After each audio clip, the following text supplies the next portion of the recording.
Daytrippers, brought to you by bookmakers.com.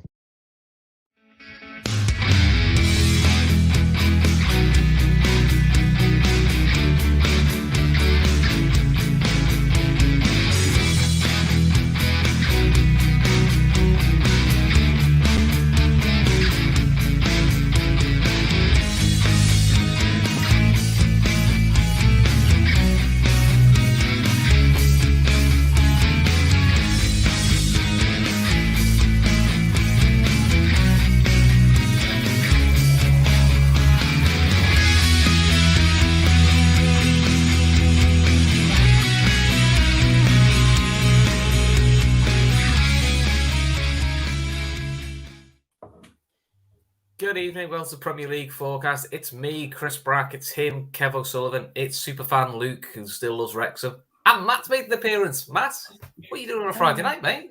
This is the second time I've done one of these, so yeah, I'm looking forward to it. Obviously, end of the season, you guys are having to plumb the deepest depths for guests, so here I am. So basically, Matt is what the equivalent of the Europa League coming in. This is what it's like now. we've had to bring Matt in because we're in the Europa League just to try and jazz it up a bit. I could be the Conference League, so I'll take Europa League. I'm okay. So if it was Conference League, we'd find somebody else. Did you like that, Luke? That got you that one. And he doesn't cheer me up. He doesn't cheer me up. Europa nights. Kev, how you doing anyway? I'm good.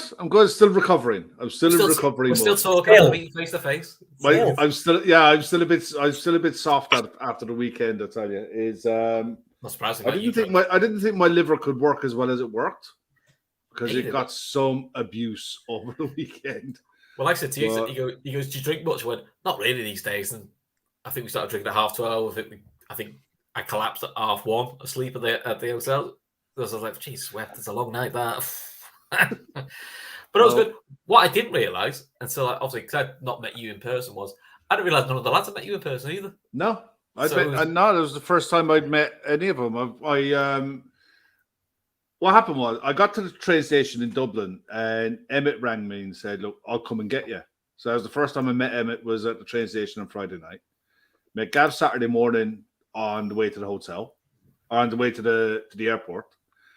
Had a couple of pints in the airport, as you do. In strolled Shawnee, so met Shawnee, and with Keith, and on we go. And literally, I think we had the first couple of pints in the airport at 6:00 in the morning, and my last pints on that day were after the Katie Taylor fight. Yeah, I mean, the only thing that interrupted the pints was the game. Yeah, I mean, to be fair, Luke, I didn't realise. I think they all stood up, and I didn't realise Shawnee. Well, I've met Shawnee before, but I didn't realise Emmett and Kev are all over 6 foot. So I was like, Jesus, wept. So I felt. Well, I'm over 6 foot. I felt really sure. That's why I stood next to Gav. I felt all right then. Yeah, that picture went around, and I saw how tall Kev was, and I realized I've never seen him not sitting down. This is the only interaction I've ever had. Yeah, but I think everyone. Kev's quite deceptively tall. We went. Oh yeah, he is, isn't he? Oh. No, I tell you what, a fantastic weekend.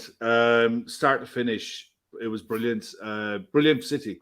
City is absolutely amazing. I didn't expect to enjoy the city as much as I did, but everything was topped off by what happened Sunday.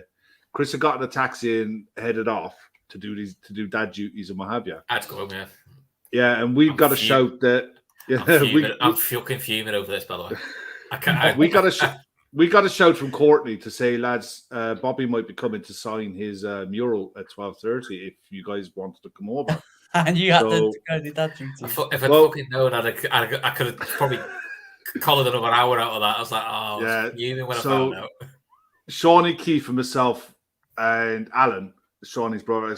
What a lad Alan is, by the way. Oh, he's hilarious. Absolute top guy. But the four of us went over. We left Gav sat at the bar having pints. As he was like, "Nah, can't be bothered." We went over there, and along comes the team bus, and we're like, "Oh my god, this is really happening." And we were looking around. It's like there wasn't many people there. It was about 50, 60 people there. And the best thing about it was loads of kids. There was probably about 20, 25 kids that were there. Kept pushing all the way. Elbows were out, was sharpening them up and what have you.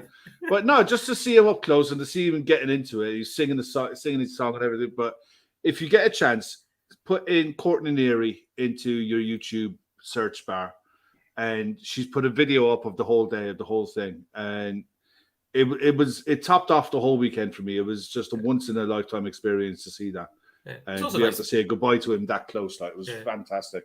It was also nice for us to meet Courtney as well. We've had Courtney on the show a few times as well, so that was good to have a catch up with her as well. So, and Dicko was over there as well. So and Andy's brother as well. Yeah. Oh, no, look, all in all, it was a fantastic weekend, but the weekend is only as good as the people in the company that you're with. You're in great company. You're going to have a great time. We're a fantastic weekend. Absolutely loved it. I try my best, Kev. Right. So we're going to talk about football now. So yeah, we're going to talk about football. We're going to talk about relegation battles, and then we're going to talk about our game, which doesn't matter. Let's be honest. But this is it, though. This is what we got to talk about. Does it matter? Well, in terms of points, it doesn't matter because we're fifth no matter what happens. In terms of some players, you know what? Gives a few players maybe a goodbye game, or do you know what? If you're Klopp, you want to try something a bit mad in the game, try something a bit mad. Why not? Why not? You know, see what happens. But let's start at the bottom. So let's go with Leeds, who so far in the last 6 games, I've got 2 draws and 4 losses, and are 19th in the form guide. Oh, wow. At home to Spurs, who are 18th in the form guide with 1 win, 1 draw, 4 losses. Spurs currently have a record of 12 points from the last 12 games. So, as you can imagine, this is going to be an absolute shit show, isn't it? Leeds have got no sort of new injuries.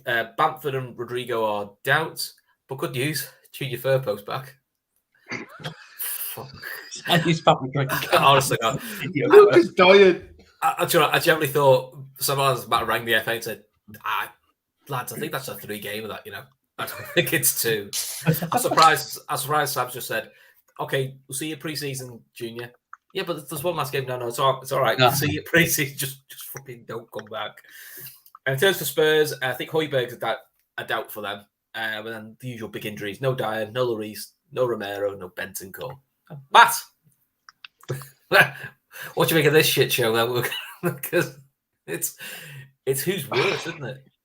It is who's worse. I mean, hopefully... Stats of the day from Red Steve. Spurs' last away win was in January. Yikes. Jesus Christ. But Spurs might get, or Leeds might get lucky if Bamford's not able to play because, I mean, he's really let them down. Like, you're not expecting him to score 20, 25 goals a season. Like, when they came up, it wasn't like he was going to be a better striker than Ivan Toney at Brentford when they came up in that same, I think it was the same season, maybe 1 year later. But he is just, between missing the penalty, that backdoor sitter against Leicester where he managed to put it wide, where it seemed easier to put the ball inside the frame of the net than it was to hit the side netting. So if he's not there, but I heard an interesting thing because the other option they have is their club record signing, Jorginho Rutter, who they brought in January for £40 million. He hasn't played, I don't think, at all under Allardyce and barely played at all under Javi Gracia. But I was listening to, I think it was the Guardian Football Weekly, and they were saying that it's possible that there's a clause in his contract where if he makes more than 10 appearances, Leeds owe whoever they bought him from another chunk of money, and he's currently sitting on 10 appearances. So they don't want to play him because they don't want to have to pay for it. But for a team that a goal here or there over the last couple of matches would have made the entire world of difference, and they might not have been sitting second bottom, to have a £40 million striker sitting on the bench, like at a certain point, Rad Razani, I think that's the owner, the guy that owns the 49ers, like you have to look at you gave Sam Allardyce $500,000 for like 6 games with an extra $2 million if he manages to keep him up, but you don't want to play your record signed striker because you have to pay a little bit more to the club they got him from. So, but at the same time, Spurs are garbage. Spurs are so bad. I see Leeds getting a result. I can see Leeds nicking it. The crowd at Ellen Road is going to be absolutely on fire. It's a pity all the games are on simultaneously because I'll be watching Liverpool, but I would love to be watching Joe go through the ringer for what could be their last Premier League game. I might just have Joe's feed on in the background while I watch the Liverpool game. But to be honest, to be fair to Joe said probably what most Leeds fans, what most football fans were thinking against the Newcastle game, which was, Oh, penalty, brilliant. Chance to go 2-0 up. And we all know, why is he taking it? He's literally missed a sitter last week. Yeah. Come on. This is, unless someone, I get we've done it with Mo Salah, he missed 2 back-to-back penalties, but, record-wise, you go, yeah, but he'll probably score a bit. He'll be fine. But Bamford, you're just like, as soon as he stood, you never fancied him. So, Luke, as for Spurs, I mean, people, I know we've got a lot of work to do this summer. That club's got a lot of work to do on and off the pitch. Yeah, like they need a manager. I think, didn't they get rejected by the final manager? I think he's going to sign a new deal. Which means there's only one guy left that's out of the job. Apparently, the Spurs pulled away from it because something to do with a buyout clause. They didn't want to put £15 a buyout million clause. Buyout clause it was from his final contract. Yeah. 20. 20? Oh, wow. Yeah, so... Well, just won the title, and he's really highly thought of, so... Luckily... At the end of the day, and they're in the Champions League, so... The other rumour is Mr. Potter going there. Well, luckily, there is another guy that's out of a job. He's got great character. It's Brendan Rodgers. And I just got a lovely feeling that he's just going to end up in the Tottenham job, and it's going to be beautiful. Because Tottenham I do wonder with Tottenham is, if they don't get their act together soon, you wouldn't surprise me if Spurs Kane's pushes to, I've had enough now. Not even got a manager now. I've had enough. Yeah, Kane might say, I might retire and then become the manager.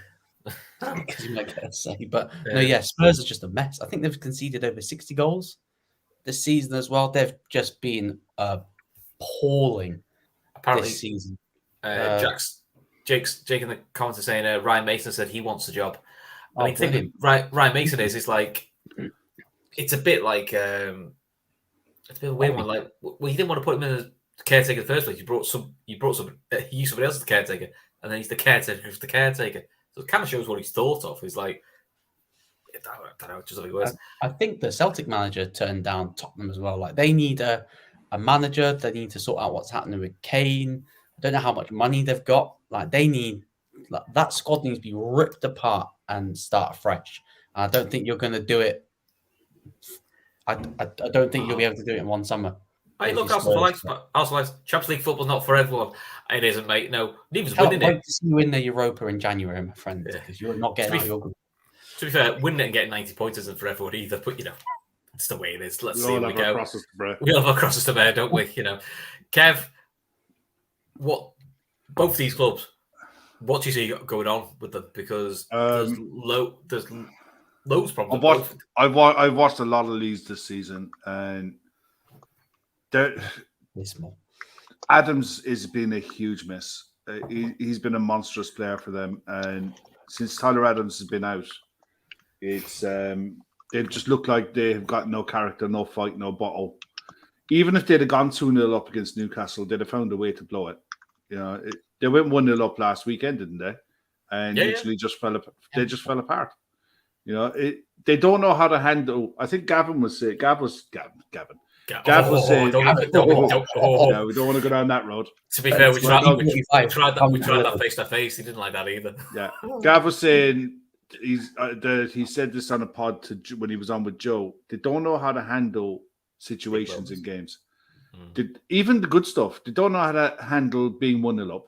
They don't know how to handle conceding a goal. And it seems like when they concede a goal in spurts. They concede 2 or 3. And for how bad Spurs are, they're still well good enough to beat Leeds. And I just think that it would take Ryan Mason making monumental changes, leaving the likes of Son and Kane and Kulusevski on the bench. And even then, I'd still fancy Spurs as much as I'd love to see Leeds get a result. I just look at them and I think Leeds just look defeated.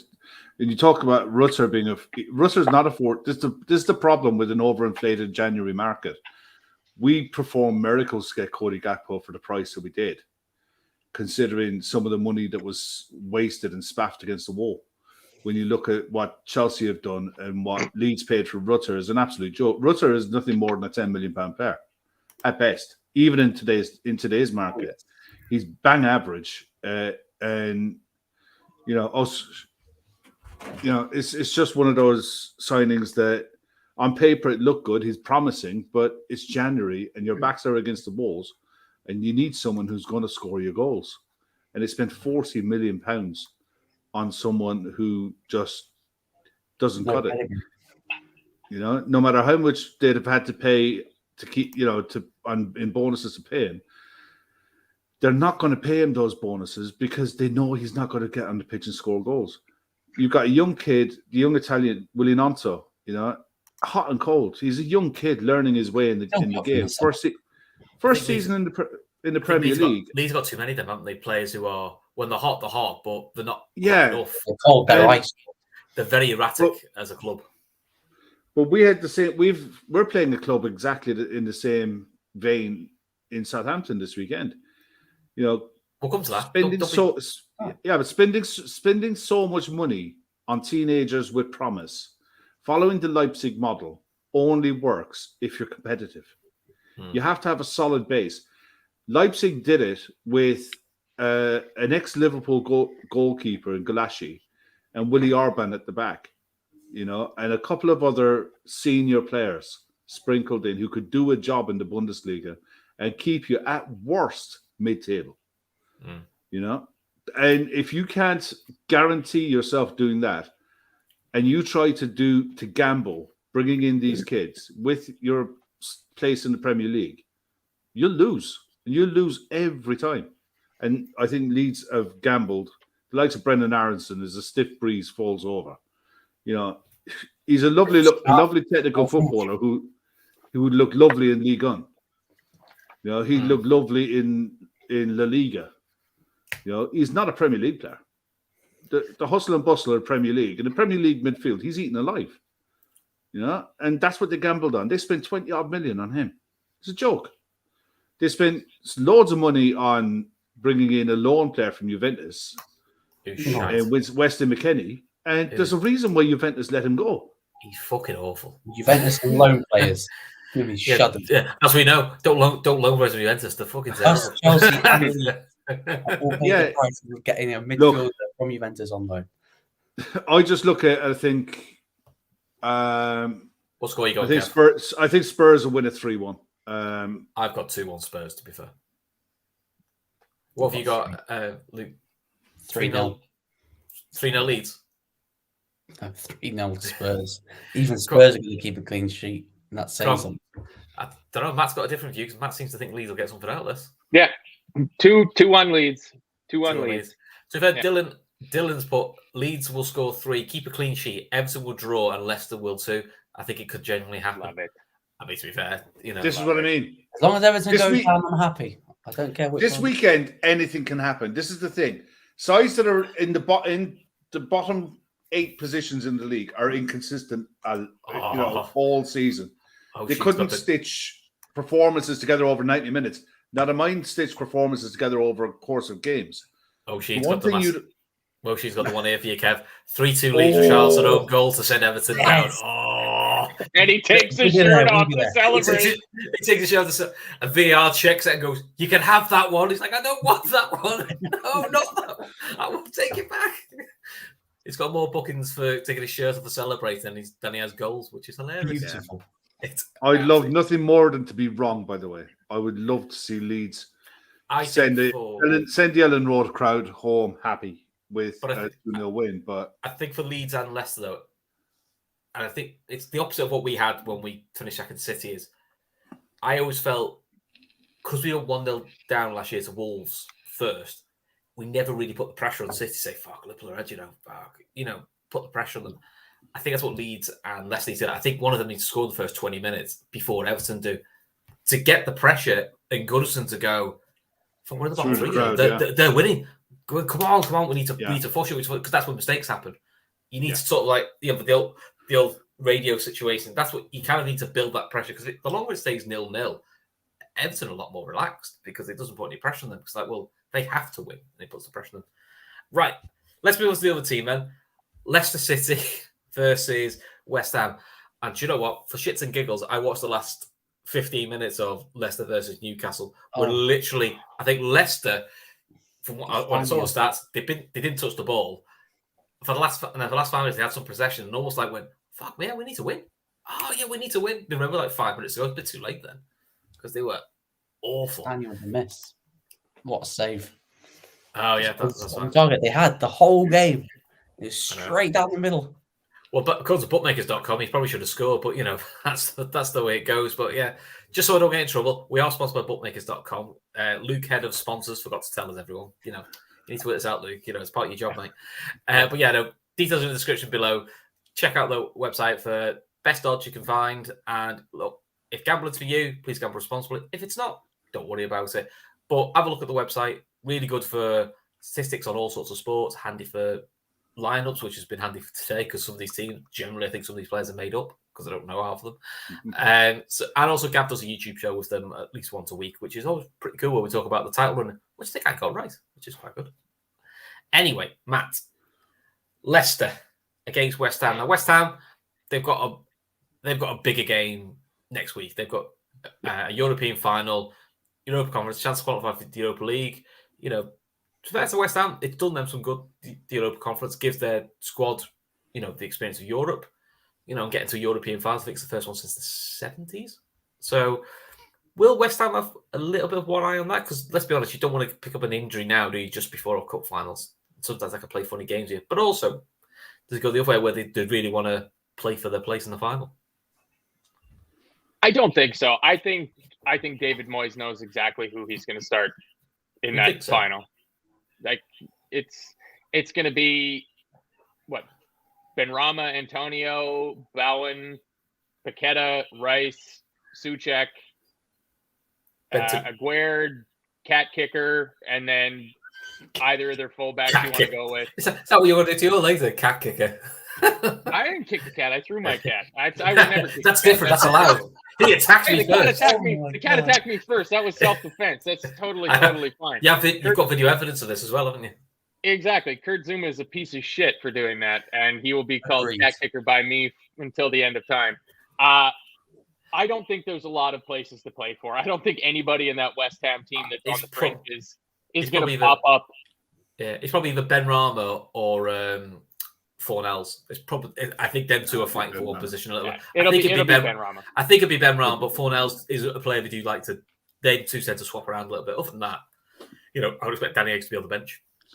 Yeah, Danny Ings will be on the bench. They're going to lead the line with Antonio. I know absolutely nothing about Fiorentina, so I don't know how you might set a West Ham team up to best counteract Fiorentina. I don't even know if West Ham would bother doing that because having watched a fair bit of their Conference League run, they really look like they've taken to it, that they're enjoying it, that the team is reveling in it, and it's giving their fans something to sing about and be happy about and fight, AZ fans about when they are in a semifinal. Also, at the same time, I can't bring myself to go, West Ham, they're either on the beach or they got their eye on other prizes because it's going to take away from what I want to say about the third game we're going to talk about very shortly. Leicester are terrible. Leicester are out of all of these three teams at the bottom, it sickens me to say that out of the three of them, Everton is the best out of the three of them. Yeah. Because I want nothing more than for Everton to stay up.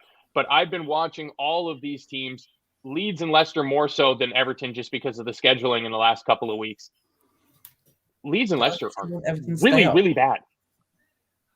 I don't think they're going to stay up. I think they deserve to stay up based on the quality of the three teams that are fighting for those two relegation spots to go down. Leicester is so bad. Attacking wise, they should be better because they've got the players. I think it's attitude is a bit of a problem. They've got, Jamie Vardy is finally past it. I've been saying for 3-4 years that eventually all that Red Bull is going to do something to his kidneys and he's going to lose that yard of pace. This is the year that it's finally happened, that the Jamie Vardy era at Leicester of him spearheading the attack, that is now over and they need to find the next option going forward. Iheanacho flatters to deceive. Patson Daka has been surprisingly disappointing for me after seeing him play for Salzburg against us. He looked like a really good prospect and was one of those that's good business by Leicester. And he's just not pushed on from there. And I'm completely unconvinced by James Maddison. James Maddison is a show pony for me. Like he jinks around with the ball like Jack Grealish or Alan St. Maximin and stuff like that. But again, when the chips have been down and they needed somebody to step up and score them goals, James Maddison, who is their best player, unequivocally their best player, has gone missing. And I don't think they deserve to stay up. But at the same time, West Ham, yeah, I don't know. To me, this one's a draw. This one's got draw written all over it, whether it's a score draw or a 0-0. Which doesn't help them, that's not what wants to hear. Avo saying, I used to love Fiorentina, their purple kit with Gabriel Batistuta. Oh, do you remember that? Yeah. That was a proper kit, that was. The old 90s kits. The old 90s Italian kit. Do you remember the Palm one? The Palm one was always lovely. Palm one was nice. I used to love the old Milan kits as well. It's just something about that one. Yeah, but this one, I mean, look, brilliant. I look at this one, right? I think Leicester are best placed. If anything's going to change over the weekend, it's down to them. I think it's down to Leicester. Yeah, I think Leicester have the best chance. I don't think that West Ham would risk anyone who they plan on cashing in on playing this one. So I think the likes of Declan Rice probably won't play. I don't think Paqueta will play. I think Danny Ings will probably start. I think they'll rest key players because, look, they've got a serious amount of mileage in their legs this season. 10 days away, though, isn't it? It's 10 days away, but I thought it was next week. It's actually 10 days, yeah. Yeah, I thought it was as well, but it's June 7th, I think. Is it, Kev, maybe this is a North American question, but is it too long? Like you say this about teams that get a bye going into the playoffs. Like, is the break too long where the players are going to lose their rhythm? Do you think Moyes might just want to roll that same 11 out again and keep them ticking over? I think 10 days? Ordinarily, I'd have said yeah. But with the amount of football they've played this season from, between domestic cups, Premier League, Europa League, Thursday, Sunday. They're played. I'm so sorry, Chris. Thank you for putting that up and letting everybody know that I completely fucked up and said there's nothing more than I want than for Everton to stay up. That's obviously not what I want. It's like a fraudian slip there. Not even Arsenal for life wants Everton to stay up. Everybody wants the Ev to go down. Kev, just update the list then.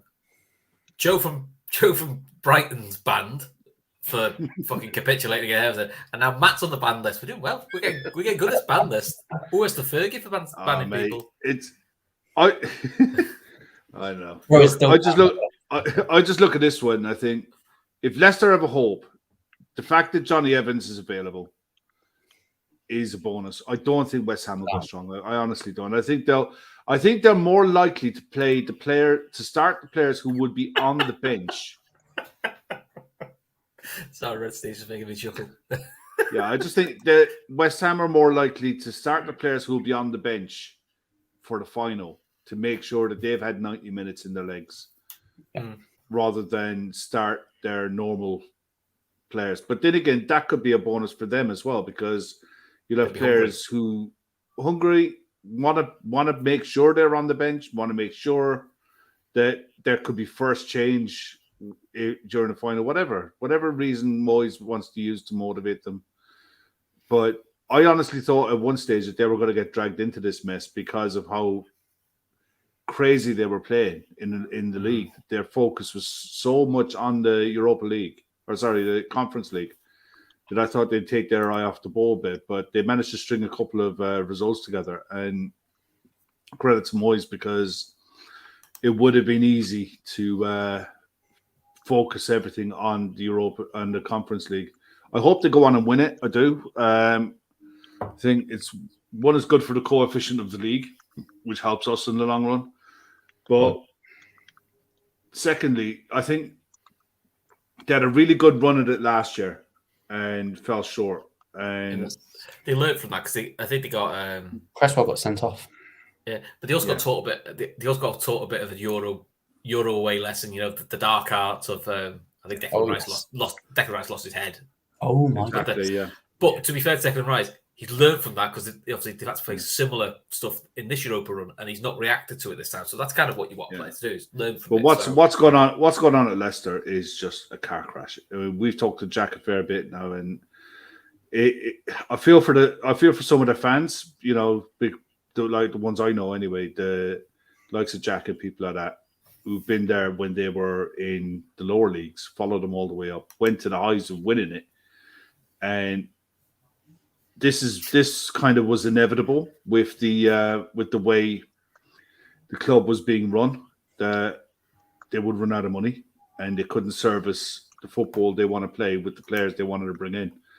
And then you factor that into paying players contracts that they just weren't playing to the standard of contracts that they were being signed to.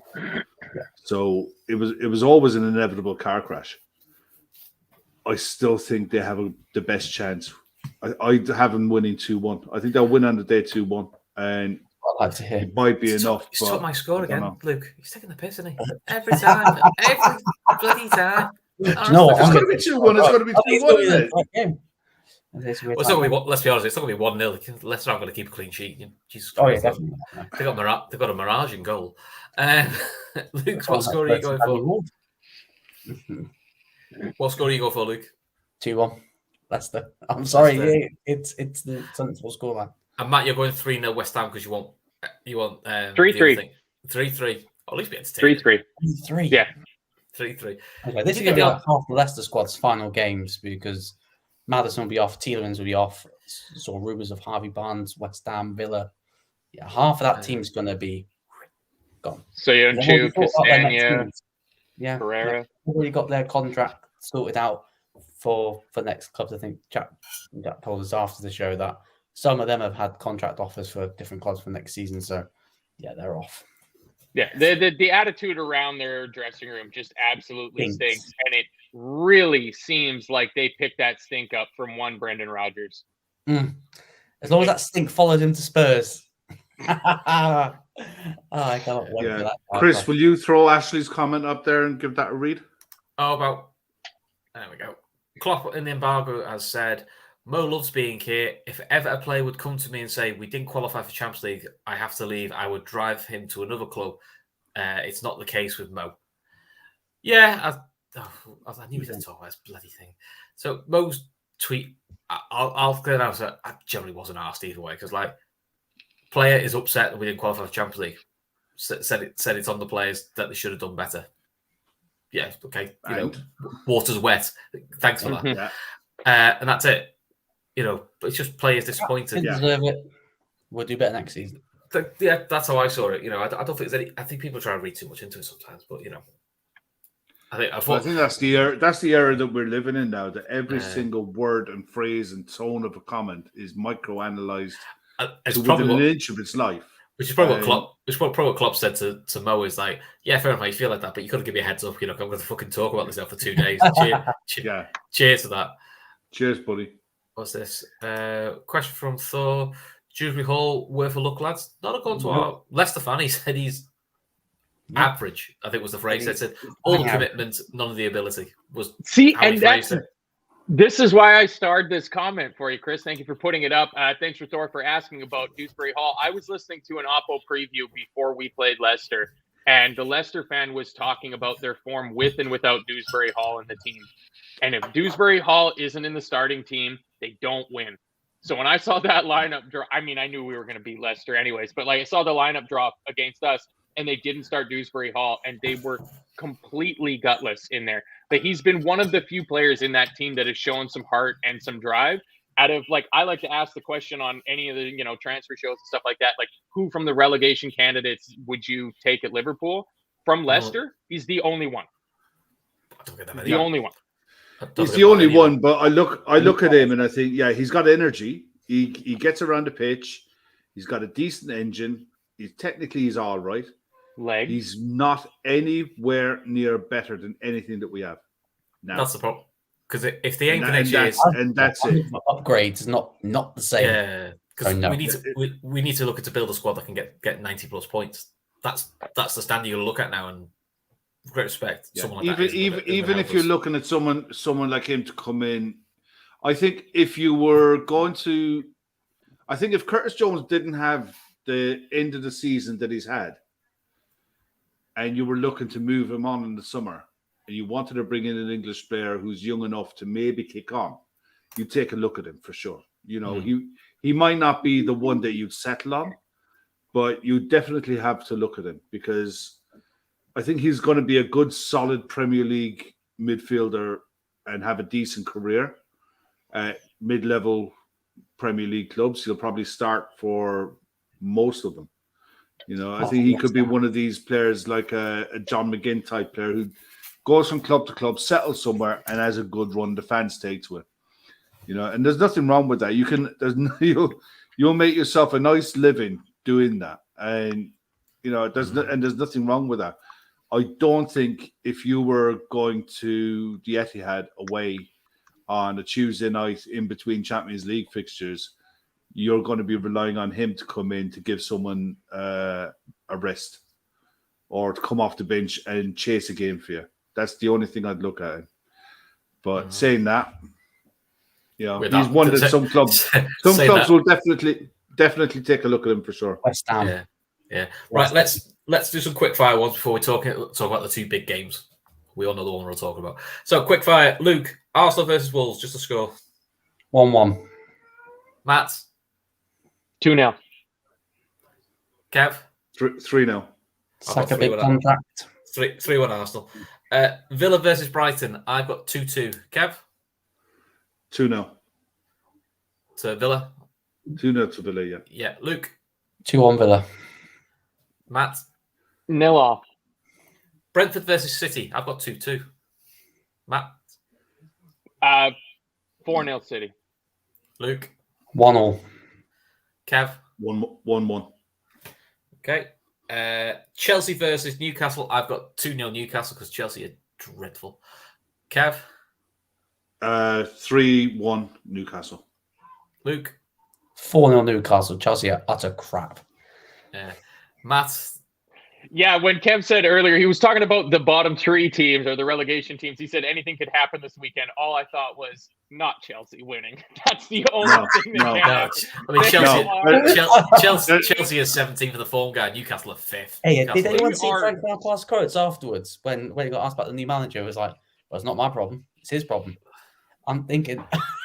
When they're talking to a new job, Frank. Yeah. No, it's going to be 3-0 Newcastle. Yeah, that's right. They're so... It shows how bad we've been this year. We drew twice with them because they're fucking terrible. They were. Luke, stick with you. Palace at home to Forest, 8th in the form guide versus 6th. I'm going to go 3-3. Goals galore. I've got 2-2. Matt? Yeah, 1-1. Kev?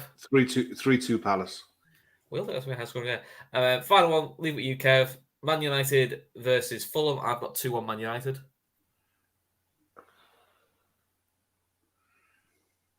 I think 3-2 Fulham. Matt? 2-1 Fulham. Mitrovic and Willian to score. Luke? 1-0 Fulham. Mitrovic to score. Doesn't matter anyway. Celebrating in front of everyone. Yeah, fair enough. Right. So, the other big one thing. Quick word on Chelsea, lads. I think they might be a problem next year. If they sell the I don't.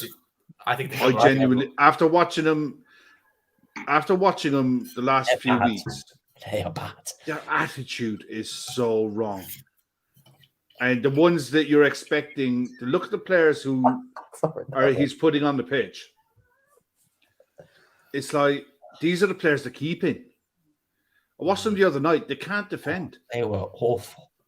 I do wonder. These are the players they're keeping. Do you know what I mean? Yeah. It's like they're only going to add so much. And Nkunku's coming in, and they signed Christopher Nkunku on the strength of not last season, the season before when he had 20 plus goals. This season he's had 14 goals, 5 assists, no better than Darwin Núñez in an inferior league, in a worse league. And they've spent 70 odd million on him. They need to sell like a match day squad of players to balance. I mean, to be fair, they've got a match day squad that's not even in the squad. So I don't care what manager comes in there. He's going to have the clear out. He's going to have to galvanize the squad that he's got. He's going to have to settle into a pattern and a way of playing football that they all buy into. And then they're going to have to compete against sides who are also going to invest, not just us. And I look at it, I fancied Newcastle at the start of this season that they would get into the European places and maybe top 4. But I can't see Chelsea doing it. I know there's the idea that without Europe, they can focus solely on the league. But when you look at that side, they don't score. They concede way too many. And they keep meaningless possession in midfield. It's one of the no structure. Better in the league. Their defensive record, one of the better sides in the league. Yeah, but which is John and here saying we should record our weekly score predictions for next season and do a league table. Yeah, but if we do that, Jonathan, we'll then realise how shit we are. We know it's our. We just celebrate the back. Yeah, we just celebrate. We celebrate the 2 we get right, which is so interesting. We'll chat. I'm sure there's going to be so many chats about Chelsea and all the other clubs throughout. Here's a question for you, Kev. What did you think of Chukwuemeka in their game the other day? Because I thought, out of all their players, he was half decent. Oh, he's a good player. I mean, I remember when I thought he was going to be available, I was hoping that we would be in for him, and then I saw that Chelsea paid 20 million for him, and I thought, you know what? Fair enough. It's a gamble, considering what they've gone on to spend it for other players. But I thought, if you're going to Chelsea with the squad that they've got at the time and the investment that they've made since, and they're still looking to invest again, and you're this kid, I would be looking for the exit door as fast as humanly possible to anywhere, because I think he's going to get buried in that squad. And anyway, that's unfortunate because I think Frank Lampard would play him because he likes him, maybe, but I don't know. Cool. Let's move on to the Everton game because it's 11:15. We haven't got to our game yet. So, Everton versus Bournemouth. Everton run a form, 1 win, 3 draws, 2 losses. Bournemouth 2 wins, 4 losses. So they're both in sort of similar form. Bournemouth safe, comfortable, above Chelsea, I believe, in the league. No real. They've got a couple of doubts on Traore, Tavernier, and Billing might be back. In terms of Everton, they're sort of picking injuries up at the wrong time now. No Coleman, Patterson's out, Calvert-Lewin's out, Godfrey's out, and Davis. And Mikolenko is fitnessed out. I think he's got to have a fitness test on Saturday to see if he'll make it. So it sounds like Everton might have to go to a back 3 because they haven't got any fullbacks. 3 at the back, you say? 3 at the back, and we've seen 3 at the back shite. So, you know, just ask Spurs. It won't be wing back. It won't be McNeil at wing back. That's yours. McNeil at wing back's fine, because at least they'll give you the legs. McNeil at wing back will give you the effort. And it's probably going to meet the Iwobi off Mopey. No, it'll be Iwobi right wing back. Because they haven't got any wing backs. Yeah, so and it's probably going to be Mopey up front, unless they're going to. Because I can't see them throw. Kev, I can't see them throwing young lad Sims in. That just feels like cruel. In a must-win game, they should throw anything. They probably should, but I don't think they will. No, I think they should, and I think they should play like Luke was saying there, 3-5-2. Play your 2 wide players in Iwobi and the man they got off Burnley, McNeil. You know, left foot, right foot, put big man, little man up front, and just get the ball wide and pump balls into the box. They just need to get across into Decore because he's on fire at the moment. Yeah, I look at Bournemouth though, and I can just see Dom Solanke turning up there. He's had a hand in their last 4 away goals. And I can see Dom Solanke putting in a performance that will either be goals or assists, and because I'm so happy for him. You know, it didn't work out at Liverpool. He was too young. The move was too big. The club was too big for him at the time. But we knew there was a player in there. You know, he's got all the attributes of a modern forward. And I'm delighted for him that it's worked out well for him at Bournemouth. He's done really well. And I think Bournemouth will go there. I think Bournemouth will probably win 2-1. They're structured. They're organised. They're good on the counter. They have pace. And they have defenders and the midfield. And Jefferson Lerma knows their job, you know, more than anything else.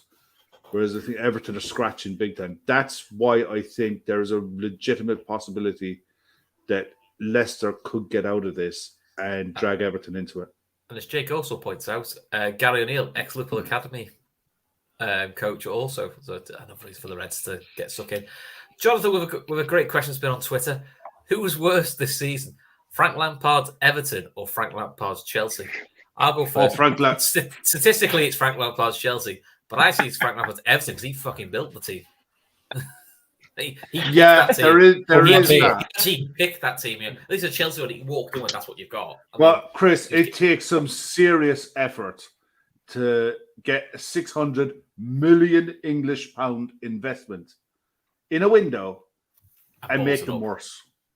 What I did like though was his interview when he said this new tactic. He just threw all the players on. These are all shite. I don't know who's going to sort this out. This is a fucking nightmare to sort this out. I'm like, not my problem. Yeah, Frank, it's not my. It's like Frank. It's almost like you're a paid Premier League manager. That's kind of that is your job. It's your job. First goal, fluke goal. Second goal, crap goal. Third goal, fluke goal. You do like the balance one. And the fifth goal. Amazing. I mean, if you like passing and cutting to you think that's football. I suppose that's all right, isn't it? Fluke goal, crap goal. No, look. It was like in all fairness, he's a car crash. He's a car crash of a manager, and he's a car crash of a person. It just goes to show that just because you were a good player, and let's not mince words about it, he was a very good player. Yeah, doesn't mean you can manage a football club. It's a good player, crap manager. It's hard to find people who are both. There are very rare. Zidane and a few, Pochettino, good managers, good Guardiola. players, Ancelotti, but they're exceptions. They're far from the rule. Yeah, it's like I think Bournemouth will get. Like I said, I think Bournemouth will get away, and I'd be surprised if they don't. I genuinely would be surprised if they don't. The only reason they don't is if they're safe. They're going up for bank holiday weekend, and they just want to get the game out of the way and off on their hollypops. They're off to the Baltic Triangle afterwards. Yes. I think it could literally be a case of, look, we've done our bit, we're safe, don't care what happens. Yeah. Although they do like beating Everton, though. I do. I care what happens. It's the only thing that's going to make the season feel remotely feel good. Right, so let's play a bit of fancy football then, because you know what? We can't control this, so do you know what? Let's just as they said, put it as the ether, because you never know what'll happen.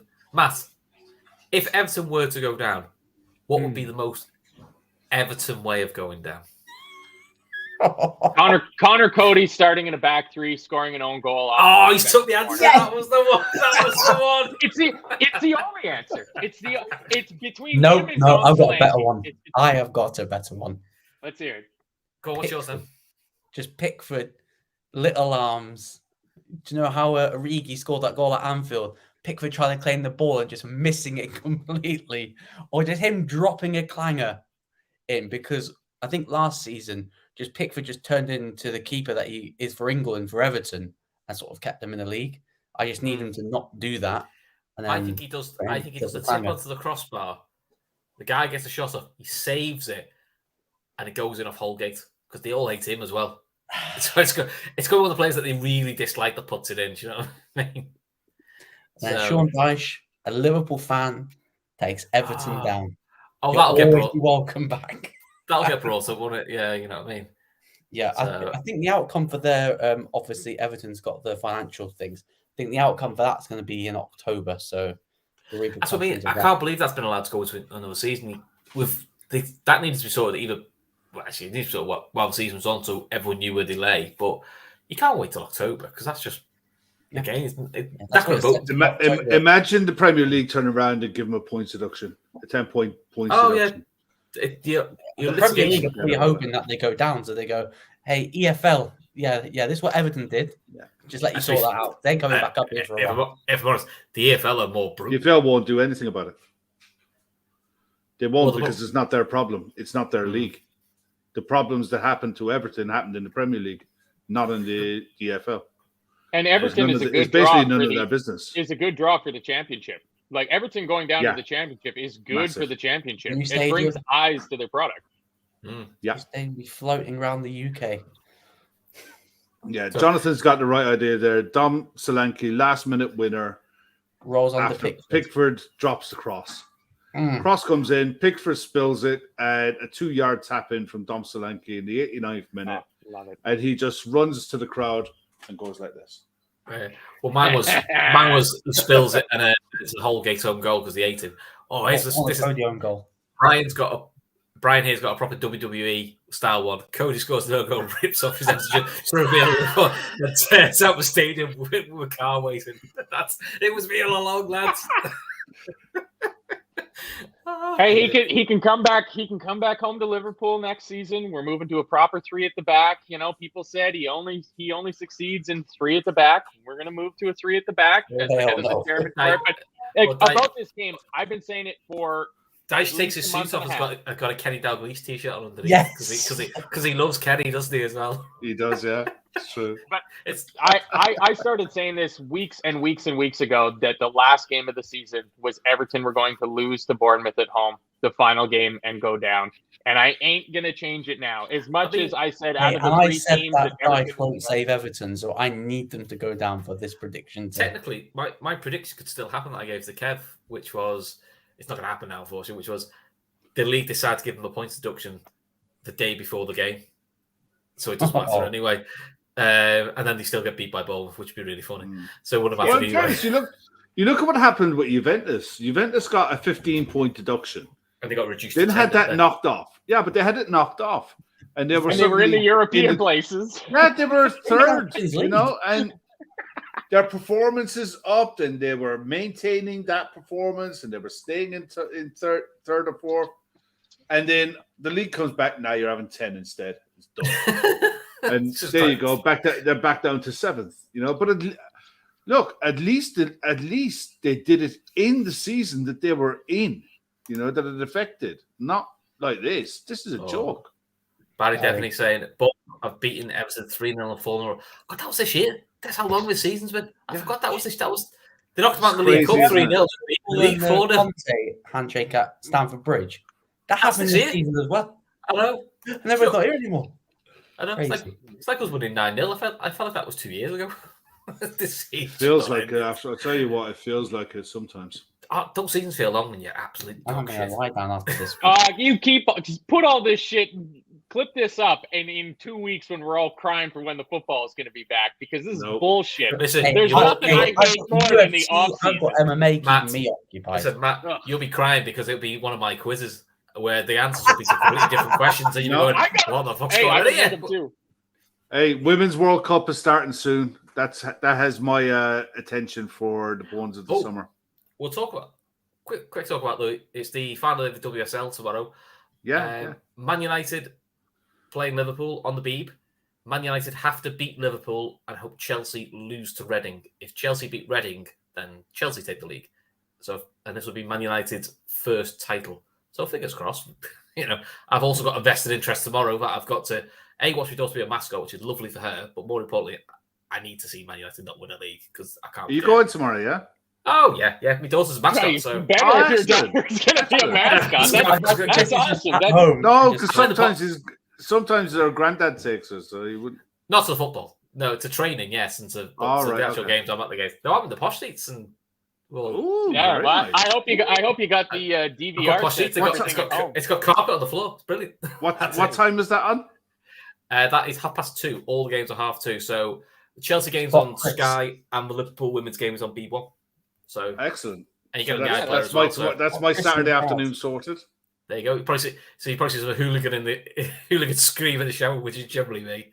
If it's anything like the Man City game, I think somebody else wanted to use it for the YouTube channel and they couldn't because of all my language because it was 11 minutes at a time, Kev. 11 minutes at a time with a hangover is not great.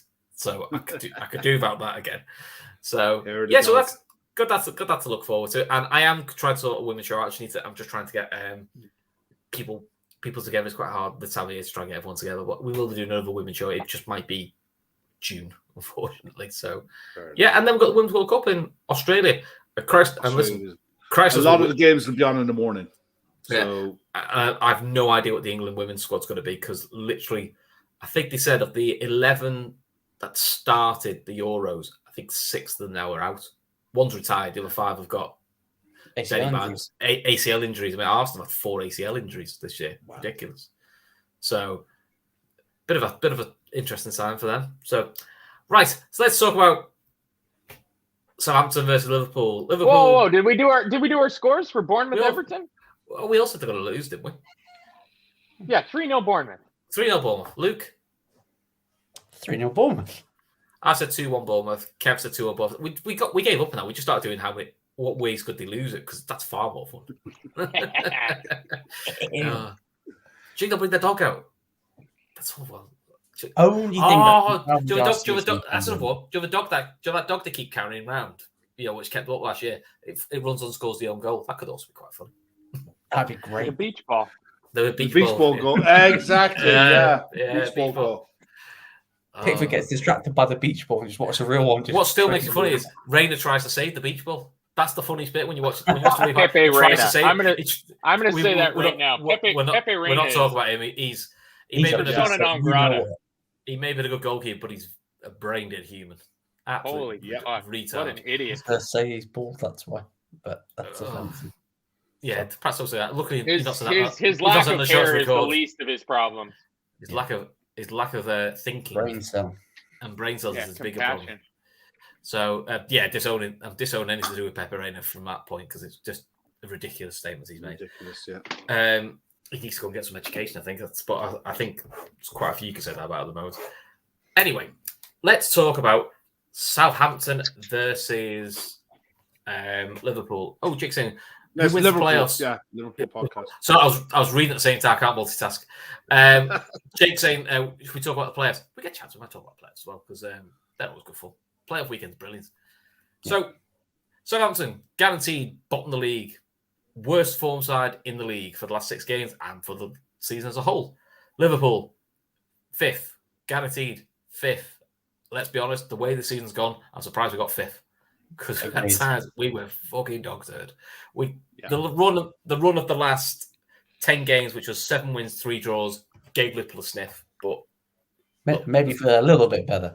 So, which gives you the emphasis that there is still plenty of life into that squad, but it needs help. I will probably say 10, 12 games ago, me and Kev were going like, fuck me, I think, forget 3 midfielders, we need about 10 players here. These all look horrendous. But, a few players have stepped up, a few players haven't, and we haven't seen them, so we kind of know who's where. But, Kev, it's a point. It's a bit of a meaningless game, because we win, lose, or draw, we're 5th. And Southampton, win, lose, or draw, they're pretty much bottom. So it doesn't really matter in that sense. But I suppose you want to leave the season on some sort of a positive note, a high. Interesting that the manager does a few tweaks. It sounds like Kanate is ill. This feels like I think Neil Axon pointed out. This feels like one of those Ferguson illnesses where they're all going away with their international teams after this, like some training camp. I wonder if this is like all right, he'll be ill. I'll let him go away in training camp, but I want a favour in October when you've got some Nations League bollocks. Can we agree a 2-week thigh injury where we do favours? Which, to be honest, a lot of clubs do it, so I think that's what it is. Sounds like Robbo's got a bit of a groin injury, so he's a bit of a doubt. So he probably, why risk him? Because he's going to have to play 4 games for Scotland now in a bit anyway. And Darwin's back in training, so probably in the squad. So again, we get to see him. But do you see anything mad changes? The only one I can see I do. Left back could be a fun one, because is it Simicast's last game, or is this a game where Matt loves his 3 at the back? Do you try Gomez at left back and just say to Trent, really bomb on, and then play him as left back? Are we back into the time machine that, and it's 2015 again? Well, he's played left back this year. He's actually played left back this year for us. If you play Joe Gomez, I'm sure we played full back. Yeah, he's come on as a left back. This season, but he hasn't started. I've been paying attention.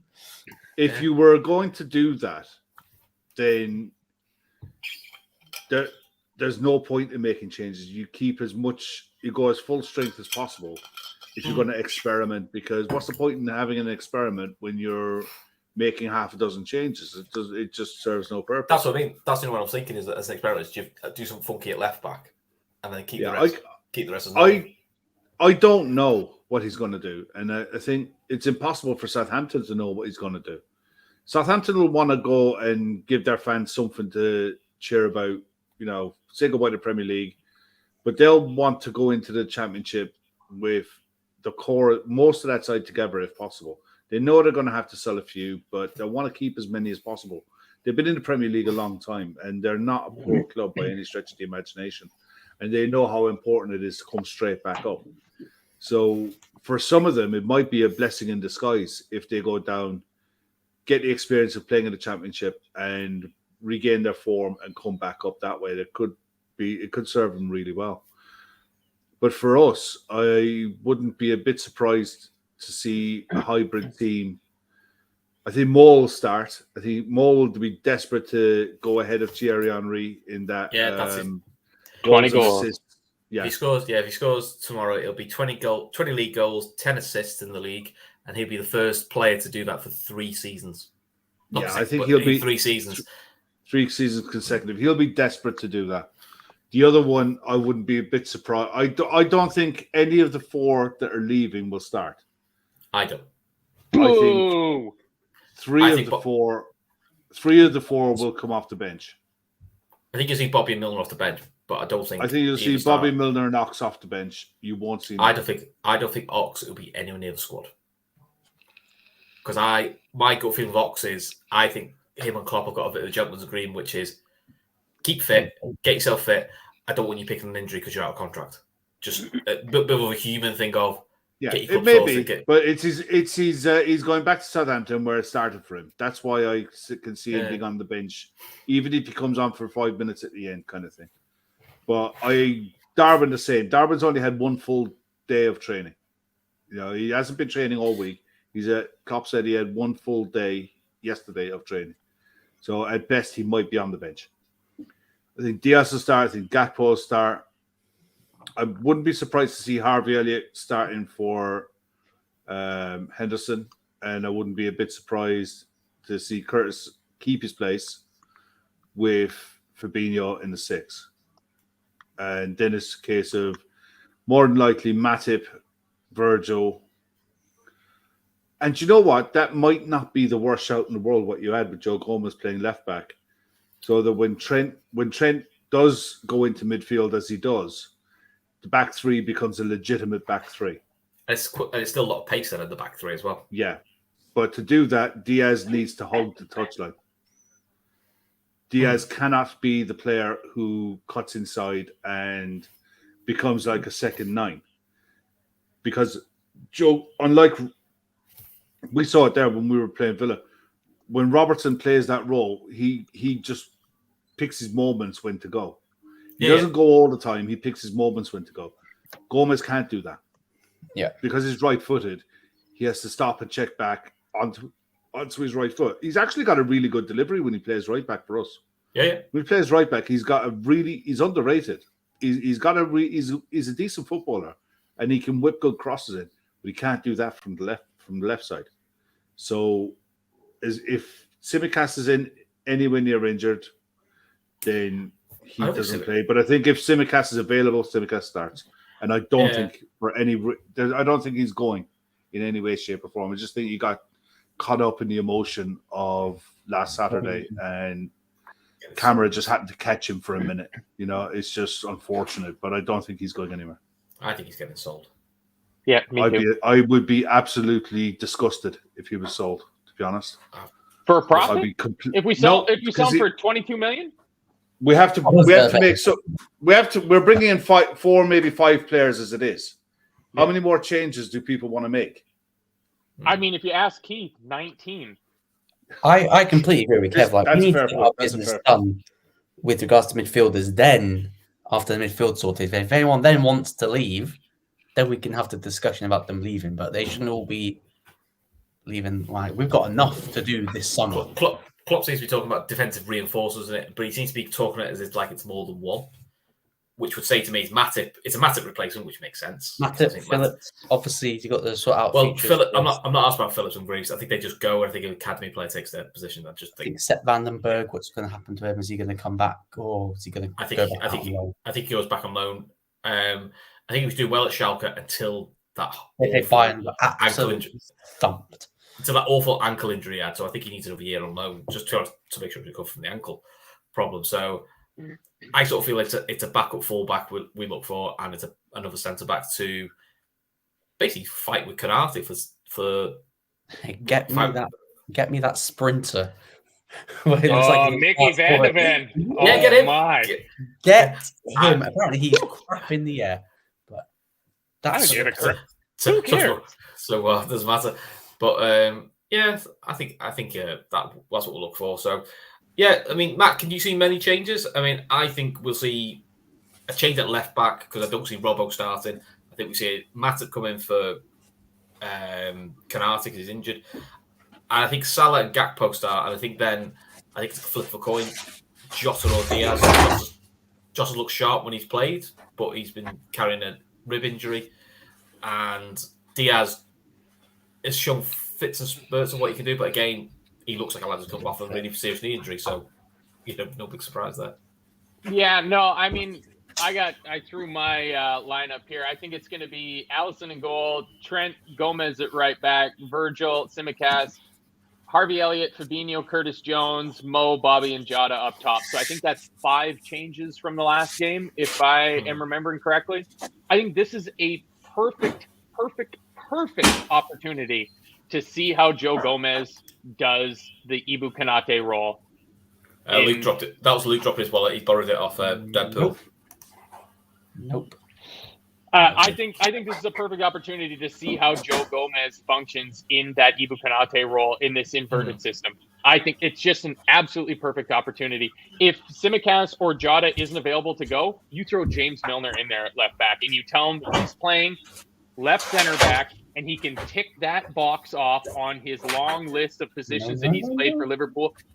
The game doesn't matter. Honestly, the game doesn't matter. If it was a possibility to put Tyler Morton or Connor Bradley in, I would say go ahead and do that because the game literally doesn't matter. And that's why I think Bobby Firmino will get the start. Even if he's only good for 45 minutes and we have to make a change at halftime and bring Gakpo on, that's fine. We've all said this season that Klopp is too sentimental. He's too connected to his players and he's too... Which is why now he doesn't start any of the lads who leave and goes, fuck you all. I don't care. Hey, believe me, I threw a joke lineup in there where Arthur Melo's getting into the starting lineup, but that's obviously not going to happen. I think you're going to see Harvey Elliott and Curtis Jones play together because those guys are both going to be here next year with Fabinho, and we need to know if those two can play the outside midfield positions in our new system against the garbage team. Because that's when they're going to be used next season, is in a rotational opportunity in a game like that. Because we saw earlier this season in the first derby when we played Everton, when we tried to play Carvalho and Harvey Elliott at the same time, and it did not work. It did not work. And that was Carvalho's not a centre mid. He's not. He's certainly not. He certainly wasn't then, and he might not be now, and he might not be ever, but he might be.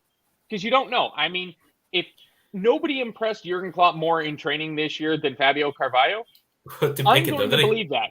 Did he? I'm going to believe did pick it though, did he? He didn't pick him, but he's obviously not ready. He's obviously physically not ready to the demands of the Premier League. He's obviously, for the position that he needs to be playing in, he's not big enough, he's not strong enough, he's not robust enough to not get knocked off the ball by... Why couldn't he just stayed on Fulham at loan and had the whole season in the Premier League? Luke, can you imagine the shitstorm from our fans if Fabio Carvalho had stayed on loan and we had been one quasi midfielder short from what we were already short this year? It would have been a shit hemorrhage. It'd be Naby Keita Mark II when we left him up. We had to stay at light. I think it looks more likely that he is the one who's going to go on loan this season. It'll be interesting to see where he go. It'll be interesting to see where he goes next season. Loan into Fulham and play him in the. No, it depends on the rumor is when you send in a player on loan, it all depends on what you want out of the loan and where you want that club to play him. Yeah. If you see Carvalho as a centre midfielder in a 3, you send him to a club where that's where he's going to play. If you're Fulham will just play him wherever the hell they need to.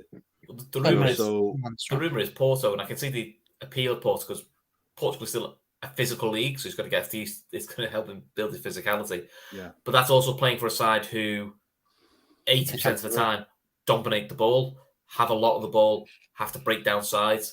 Which if you're going to play for a top 6 side, a Liverpool side, you're going to be the side that has a lot of the ball, has to break down low blocks. So it gives you that pressure to build up from. And listen, I see Kev Bolton there saying it can't be a championship loan. It fucking can. It fucking can. I honestly, I think the best move for him is a loan to Leicester where he covers James Maddison's position next season. Yeah, I don't care where he goes as long as he plays. If he goes to the championship, I hope he plays 46 games. You know, his problem is he's missed a year of football where he hasn't played. For his age and where he needs to be, he hasn't played. But he hasn't missed a year of training, Kev. No, but he's missed training. You can train to as much as you like. Training's not playing. And when you see the shite that Curtis Jones has had over the last 12 months, mainly because of his availability. Carvalho's been available. He just hasn't been good enough to play. He needs to go somewhere where he's going to play meaningful football in a side who are going to have the majority of the ball, and he's going to have to develop a physical strength to it.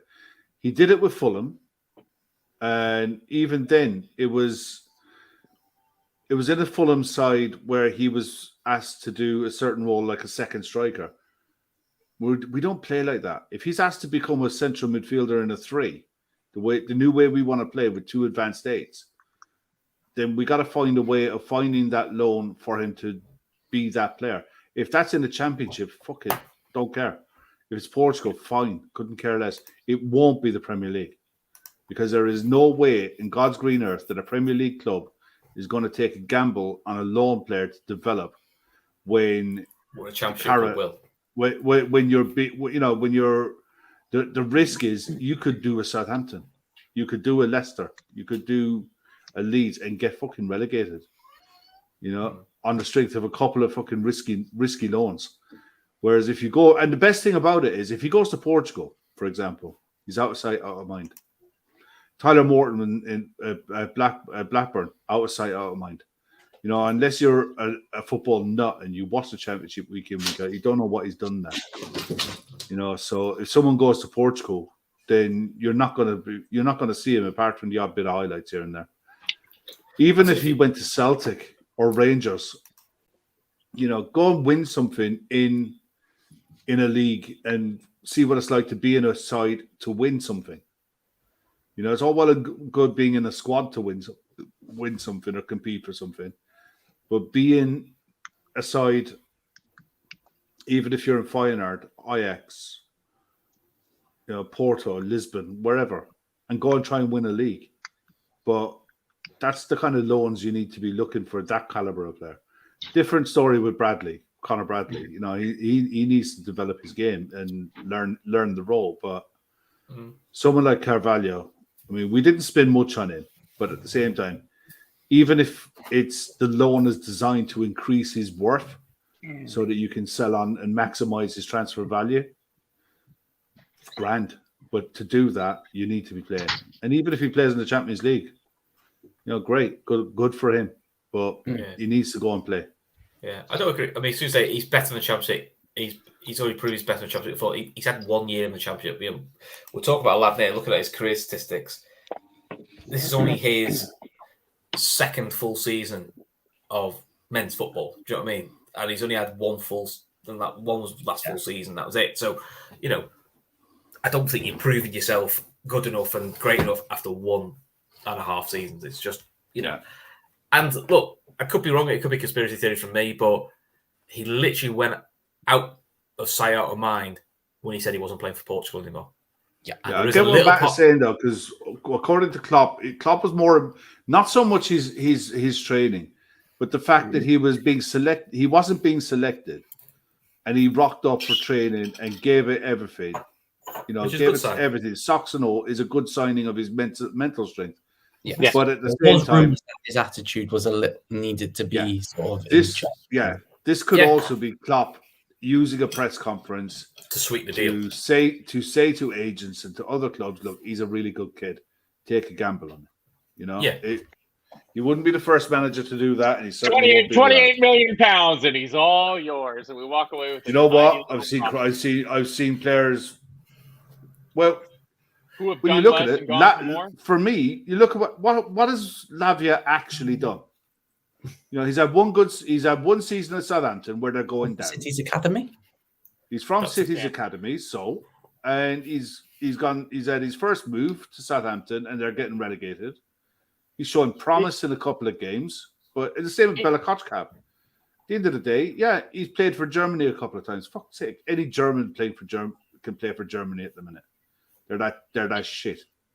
And people are talking around £40 million for this game. If Lavia didn't have that release clause from City, if he didn't have that hanging over his head, nobody would be thinking of him as a 40, 50 million pound player. Of course Nobody. It's only because City put in this clause where it says we've got a buyback that's available the summer after next for 40 million pounds that people are going, ooh, geez, maybe we should jump on that. Now, to be fair, he has been decent enough for Southampton, but Southampton were cataclysmically terrible this year, as I rightly predicted they would be. We've also sold a lot of players with these buyback clauses, Sergio Canos and things like that, and doesn't necessarily never activated them. No, but yeah, exactly. City probably. I once read City did a lot of youth players going. Yeah, they're so big at the moment. City, do you know what? We'll let them go, and if we've got it wrong, it's a £40 million mistake. And for City, we can swallow a £40 million mistake, so we'll just bring it back. It's Real Madrid did that quite a bit as well, and Barcelona used to do that.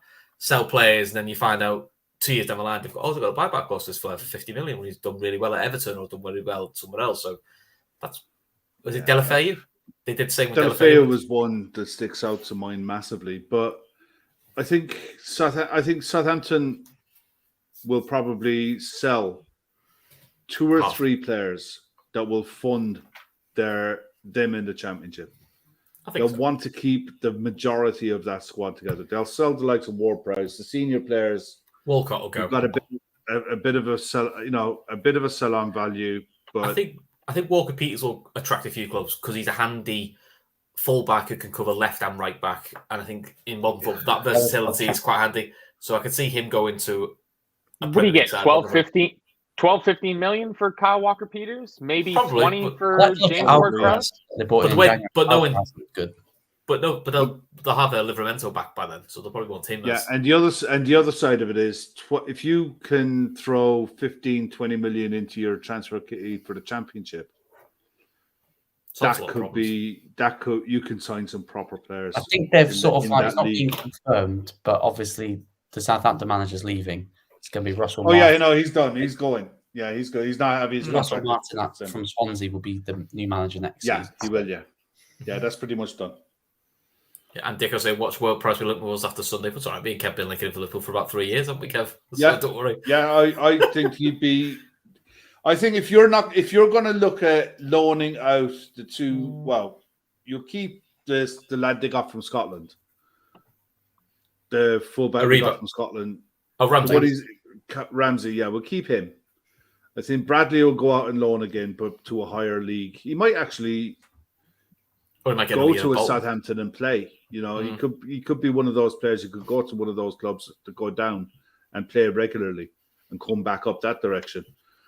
But Ward-Prowse has played right back and he's played right wing back. And if you have someone like him who can do that role and move into midfield and has a passing range that he does as a backup to Trent, who could play the Europa League games, who could play the cup games and rotate around that, tell me what's wrong with that. Someone tell me what's wrong with that. I think gets in the way of James Ward-Prowse. That's what gets in the way of it. If we're going to play this new system, the best backup I can think of for Trent Alexander-Arnold is James Ward-Prowse. People don't want to hear it because he's not a fancy name. You can put both Bradley and Ramsey out on loan for another season and bring James Ward-Prowse into backup Trent. Yeah. Someone saying Ramsey, the kid who's never kicked a ball for us, played for us this year. Not a lot. Played against Derby. Yes, played in the Carabao Cup and came on the Champions League. Got more minutes than Arthur Mello. I think I've got more minutes than Arthur Mello, to be fair. Who's that? I don't recognise the name. Yeah, I think I've been to Anfield more this year than Arthur Mello. That's all he's been. But look, Southampton have got some horrendous injury problems going into this, so fully expect to go there, irrespective of what side we put out. And Klopp won't want to take the piss either. because there is a lot of fans traveling down for this. So he's not going to want to make wholesale changes. He'll want to go and win the game, finish the season on a high. If you're finishing the last 10 games of the season 8-2, that's the kind of form you need to carry into next season.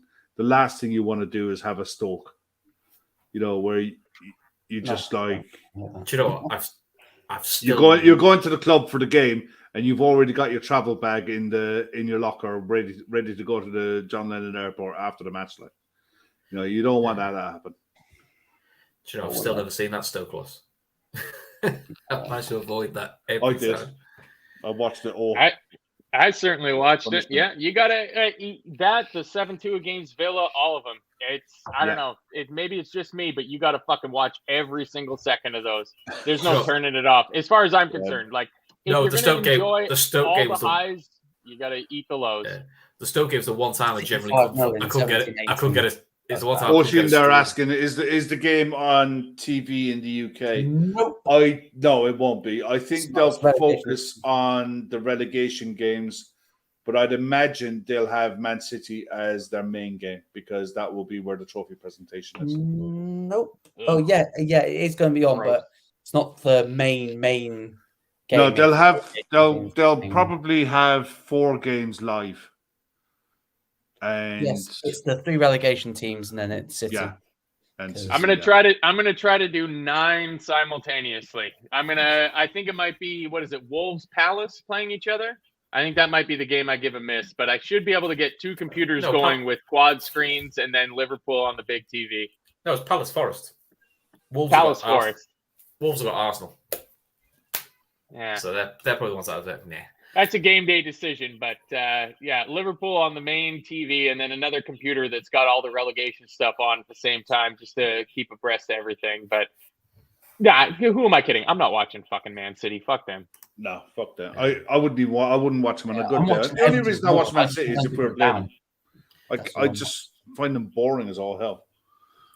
Cheers to the nice words, Avo. Right, lads, before we go, just for shits and giggles and because it's our last show, do you want to talk transfers for 5 minutes? Let's talk about the playoffs. Who do you guys want to see come up into the league? Who do you want to see join Burnley and Sheffield? Who's in the final? I don't even know who's in the playoff final. It's Luton against Coventry. I don't know anything about either of these 2 teams. Give me Luton because Coventry's jerseys are terrible. If you want to look at a terrible Coventry jersey, Google Coventry City brown kit. Oh, it's awful. It's one of the worst kits you've ever seen. It's one of the worst kits you've ever seen in your life. I will lose. Google finishes my search. Oh my god. those look like Wish.com state of origin jerseys for. Check out the shorts, mate. Check out the shorts. Oh, the stripes keep going. Yeah, they were the shorts. They never stop. Wow. So I want. They stop about mid thigh. Well, as Dicko's pointed out, I want Luton to go up because it's a proper.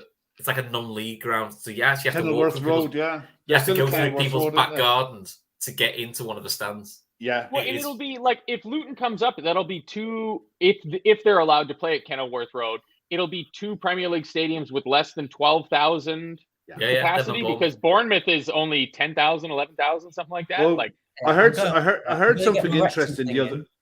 I heard something interesting the other day. Sorry, Luke. I heard something. I'll be quick with this one. It was the other day. Someone put 4 years ago. These 2 played in League 2. I think it was 2018. I think. God, you remember coming from the Premier League and they had like McAllister and Hadji and the Grizzlies. Yeah, that's Craig Bellamy was there for a while. There. Robbie Keane. Was there for a while. But I remember the Luton side had Brian Steen and Ricky Hill and players like that. And you're a lot older than me, Kev. That's why I can't remember. Yeah. Well, I think they had the first plastic pitch in the old First Division as well. I think I remember Jan Mulby talking about one of the games about that. And he said, like, at half time, they had to put mouldies on, so we didn't wear studs because it's that frozen. We just had to just play with trainers. So that's how we won the game. Well, it was 10 years ago, Luton were non-league football. They were second from bottom in non-league. Yeah. I mean, being on a show with Luke talking about a team coming up from non-league, like within 10 years being able to be at Premier League level. Oh, Luke, your team could do it yet, Luke. I am not a Wrexham fan. I am not a Wrexham. I'm just saying you've been clumped in. You've been clumped in with all of that. So I'm Yeah, just I know, saying, yeah. like 10 years is Oshie, when you think about it on a makes a day-to-day great point basis. there as well. What's that? Yeah, they don't even own the stadium still, do they? Mike Ashley. Yeah. Yeah, so Ooh. that's another reason why they don't. Sportsdirect.com. So League Two then is Carlisle versus Stockport County. That's the one. Oh, I'll go. I think Stockport went up last season, I believe. Let's go with Carlisle then, just for. Yeah, let's go with Carlisle. That is, if you're an away fan, mind that has got to be the worst away trip. Carlisle. Carlisle is the furthest north city in. Well, isn't that where Red Steve lives? Club. That sounds terrible. Oh, if it's anything to do with Red Steve, Red Steve probably is. And the last one is Barnsley against Sheffield Wednesday. Sheffield Wednesday, just because of the comeback. Yeah, that was a ridiculous game, by the way. That was one that I flicked it on, thinking, "Oh, they have to win 4-0, don't they? It's not going to happen." It's like 4-3, like a few minutes ago. Oh, this could be fun. The scores make it 4-4. Then they go down. They go to penalties. Thinking, "Oh, this is brilliant." This. Yeah, so, I'll be honest. In any of the playoff games, I don't care. I don't. It'd be nice to see Luton come up. Reward for being out of it for so long. Also, Coventry as well. It's a great story for either one. For either one to come up, because neither of those two sides were fancied. Ouch. Oh, you've rattled him there, Matt. You know what the funny thing is about the Peterborough Sheffield Wednesday game? It's Darren Ferguson that manages Peterborough. Yeah. So it's has he been at Peterborough like 3 times? He's almost like the default setting. It's like a lower league Eddie Howe. He just Eddie Howe kept going back to Bournemouth. He keeps going back to. Yeah, at least he was successful. Well, yeah, there is that. Yeah. Right, gents. It's half 11. We should probably scores a Liverpool game. Scores a Liverpool game. What else can I say? A win. What score do you want then? Man? Yeah, we need scores and scores. Come on, first. Hurry up. We're gonna win 5-0. Mo's gonna score 4 goals. Trent's gonna score the other one. Lovely. Matt's clearly been drinking. I'm gonna go 3-2. Salah twice. Screw it. Alisson had the last minute. Why not? Why not? And why not? Like, this game does not matter. I've been drinking. Talk to him. Alisson had the last minute. Oh, why not? Kev, what have you got? 4-0. Salah hat trick and Bobby. Milner penalty? Bobby. Oh, I like it. Salah hat trick and Bobby. I had 3-0 Salah, Gakpo and Bobby. But I do quite like the sounds of 4-0 Milner last minute penalty. If Mo let him take it, they might have to sub Mo off just so. Just to be sure, like, because you can imagine Mo. Because if Mo needs that 1 goal to hit a record, let's be honest, Mo's was there. Dion Dublin was there as well, yeah. Yeah, because I guarantee if Mo needs a goal for that record and there's a penalty for the last minute, he's just going to look at Milner going, "I don't care if you're going, mate. I'm having this penalty. Do that one." So cool, right, gents. Thanks very much for joining us. I'd love to say I know what we're doing next Friday. I'm going to Scooby-Doo what we're going to do next Friday. No. Kev will have to put our thinking hats on. No, I have no idea what's going on I know there's post-match on Sunday. Fatback 4 on Sunday. I don't know what's going on yet. I have no idea.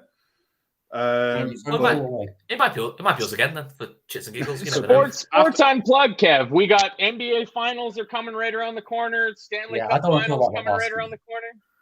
I think the MMA covered. Maybe we'll see. I mean, look, just wanted to put this out. I wanted to thank every single person who's come on the show throughout the season, from all the other podcasts, all the clubs that we've asked for fans to come on.